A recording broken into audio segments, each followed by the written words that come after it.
Središnji državni ured za razvoj digitalnog društva i Hrvatski savez slijepih predstavljaju Digitalno bez prepreka.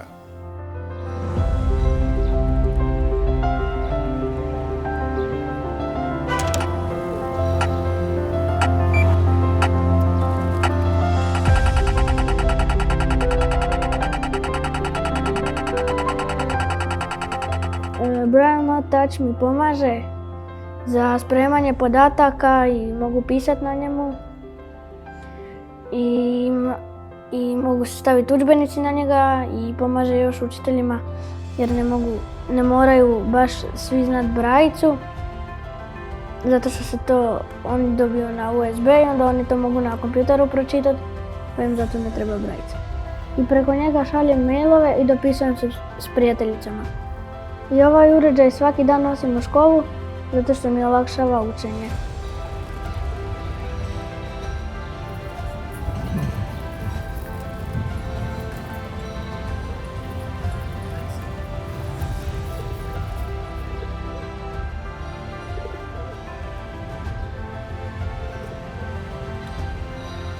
Uređaj otključan. 13. Facebook. Početni za 13 i 20.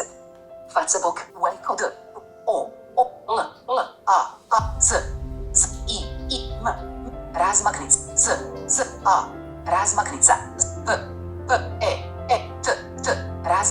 Uređivanje. Dolazim za 5 minuta. Okvir za uređivanje.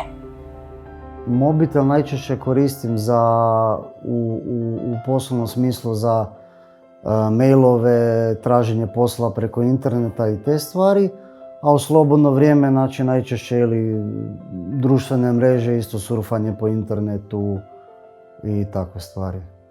Čitač ekrana na jedan dodir čita sadržaj ekrana, na dupli dodir otvara linkove, aplikacije, gumbe, aktivira sve šta treba. Laptop koristim svakodnevno za čitanje knjiga, razgovor sa prijateljima, slanje elektroničke pošte, slušanje glazbe. Ima mnogo toga što je moguće preko laptopa za nas slabovidne i slijepe osobe. Svakodnevno koristim računalo u svom radu i digitalna pristupačnost mi je vrlo važna kao slabovidnoj osobi jer uz pomoć digitalne pristupačnosti mogu sebi prilagoditi mrežnu stranicu.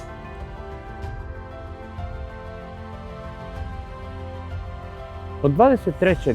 rujna 2019. godine slijepe osobe su manje slijepe. Zapravo sve osobe s invaliditetom su manje osobe s invaliditetom. Zašto?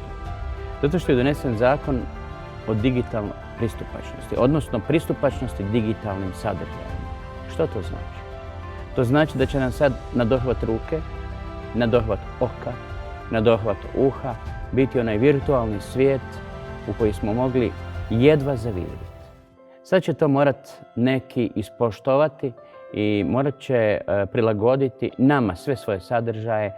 Krenuli smo od države, preko lokalne samouprave, do svih koji će nam postati pristupačni.